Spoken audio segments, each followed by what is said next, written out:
How's it going, everyone? This may seem like a bit of a random thing to make a whole video about. It was the grand finals of a Pokemon Perfect Gen 3 Open tournament that I just happened to take a look at out of curiosity because I entered the tournament myself. And the result was a bit unexpected, a bit of an eyebrow raiser. I'll call it. So I wanted to showcase it. Before I do, though, let me just toot my own horn for a moment. Look at the Gen 3 OU ladder right now. If it'll load anytime this year.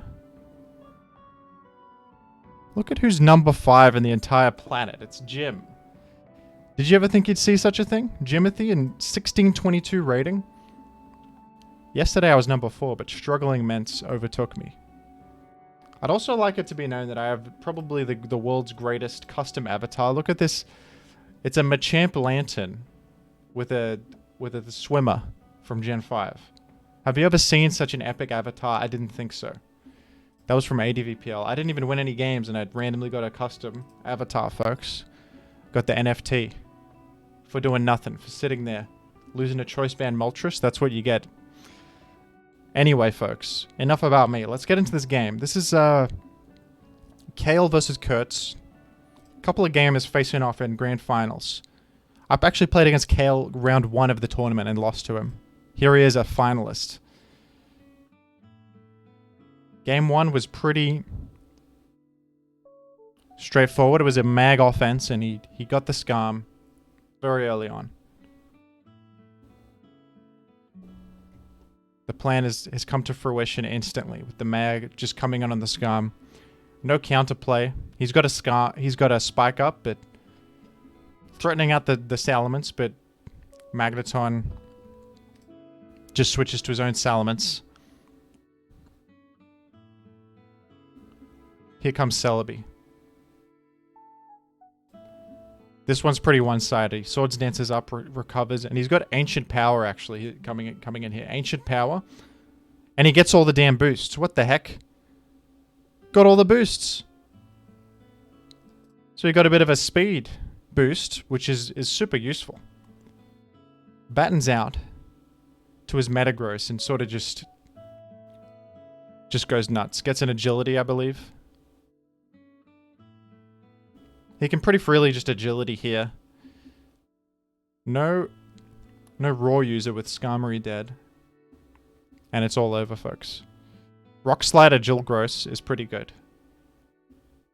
The more standard set is Explosion, but Rock Slide proving its merit right here with the ability to threaten Zapdos and Salamence. I mean, Salamence would die to a Meteor Mash, but the accuracy helps, and you threaten flying types. Plus, you're immune to Intimidate.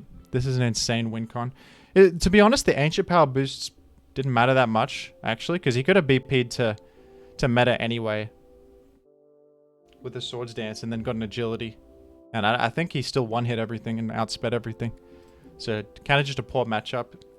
Skarm, Claydol, Salamence. This is like the most standard thing you're going to see recently, and it gets pretty owned by Mag Physical Offense, evidently. Kind of just a matchup moment. Sorry that the chat wasn't shown. Now, this is the crazy one. Ninjask. What the heck? So, Ninjask... I never thought I'd see this in a real tournament game used by a real player. This is exclusively, like, fake gamers use Ninjask. Ninjask Nathans on the ladder thinking they're hot stuff. Baton passing to Marowak. It's the literal oldest trick in the book. But here he is in a tournament game. Getting the speed boosts. And I was amazed at this because just watch for yourself. Look at what happens. Goes for 3 speed boosts. If you guys didn't know, Baton Pass is severely nerfed. Like, the Ninjask used to be really pretty good and kind of busted, but these days, like, you can't actually pass multiple things at once. You can only pass... So Ninjask can only Baton Pass speed to things. And that was previously good with Mr. Mime existing, because Mr. Mime is immune to Raw. So you go to Mr. Mime with a bunch of speed and then get, like, light screen up or reflect up and then go to a threat like a belly drum user. And that was pretty broken because they can't roll you out and you just get a BP chain up. But before, it's been like changed. Baton pass rules have been changed and altered so many damn times. It's hard to keep track, but I thought like baton pass is officially dead now, right? You can't even use Mr. Mime anymore. But here he goes. He battens now to a metagross. Gets roared out. And just gets like, I actually don't even understand why Kael had to get full speed boosts. Maybe he needs that for like the metagross to outspeed everything or something. When I was using Ninjask, I ran enough speed on my threats to outspeed Aerodactyl after 2 speed boosts, and look at this, he gets destroyed. He goes mag, and he doubles to Doug. Because mag is so common on these Ninjask builds. Kerts knows. He's not born yesterday. And Snorlax comes in randomly, belly drums. And hits Scam with a big return for more than half of its health. Pretty cool little play there. And he still manages to get through the Scam without mag. Scam now on 11%. Booms on the melodic. Alright. Fun, interesting. Goes Ninjask. This looks really bad, doesn't it? Scam is up, he's roaring him out. Makes another spike though. Thiefs the lefties on the way out. Now Snorlax can't even heal up to belly drum again, although that would suck. Wisp miss a bit rough, but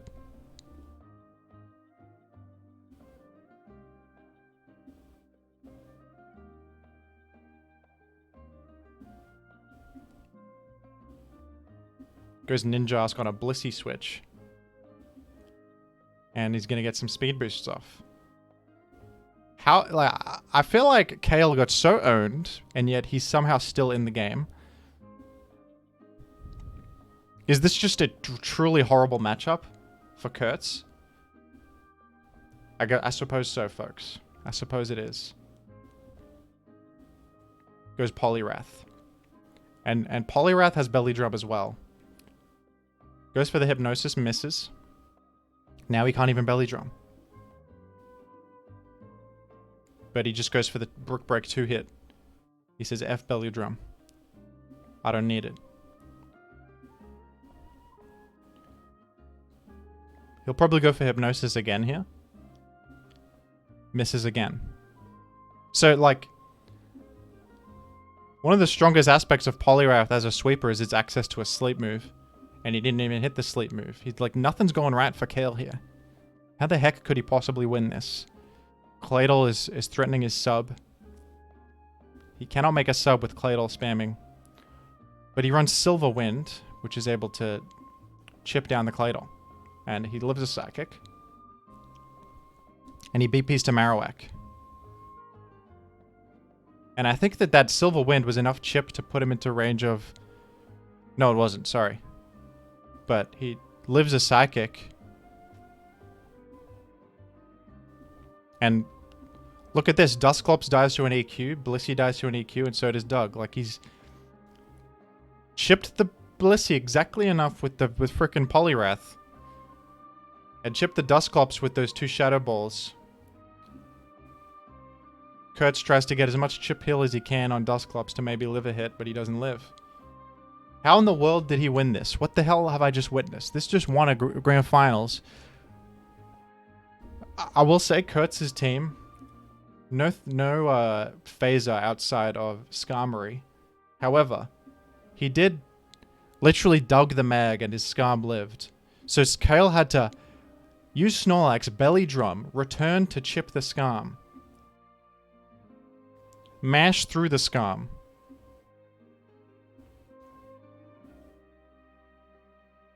This, to me, this is like pretty well played by Kael. And it kind of goes to show that you don't even really need to hit your boosts sometimes with these gimmicky BP teams. If you have, you know, a breaker like Marowak can sometimes just get there at the end. I wonder how relevant the Wisp miss was, because that allowed pretty much exactly enough chip to die to Marowak EQ. Without that, he would have maybe got there, but Marowak would have... He would have gone Dusclops first if he was able to live. Gotten EQ'd. Suppose Ninjask could finish it off with Silver Wind, maybe. I don't think that would kill, though.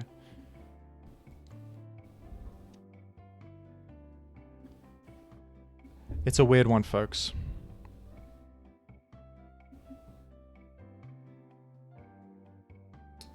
But yeah, this...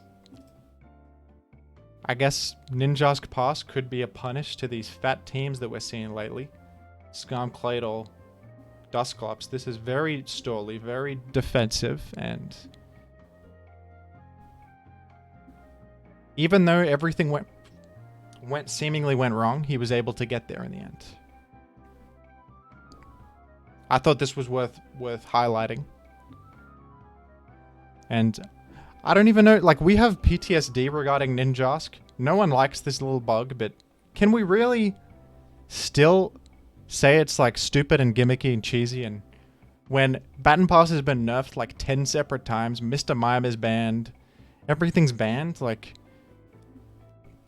at this point, isn't Ninjask kind of balanced? Maybe it should be in the meta. I don't know. This is kind of a weird counterpick moment. The previous team was also a kind of a counter team. Very good into what Kerts ran. Horrible matchup for him. Both players played fantastically. This was a... You can't call Ninjask uninteractive looking at this one. Kerts had tools to stop what was going on, didn't he? What if he, instead of... what if he preserved Skarm's health, instead of tanking that return and clicking raw? What if he went to Dusclops instead? Will-O-Wisp or something?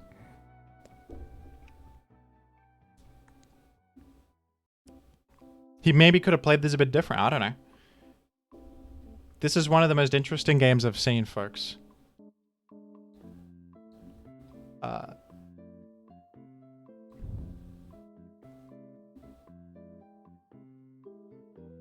What do you think about this? Is Ninjask still alright? Was this a random occurrence that shouldn't be indicative of Ninjask's actual merit in the metagame? Or was this proof that Ninjask is still real, is still a threat? It is the only thing that can guarantee speed boosts to a partner. Agility Pass Zapdos is probably better overall, but it sometimes can just get killed turn 1 by a Tar or something. Ninjask literally outspeeds the entire game and can pass 2 boosts guaranteed. So maybe that still has merit as seen here.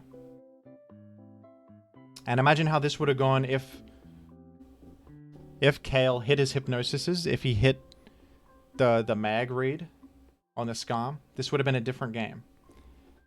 And yet he still pulled it out. I should stop talking. I've kind of rambled on about this too much, but folks, what do you think of this? Thanks for watching.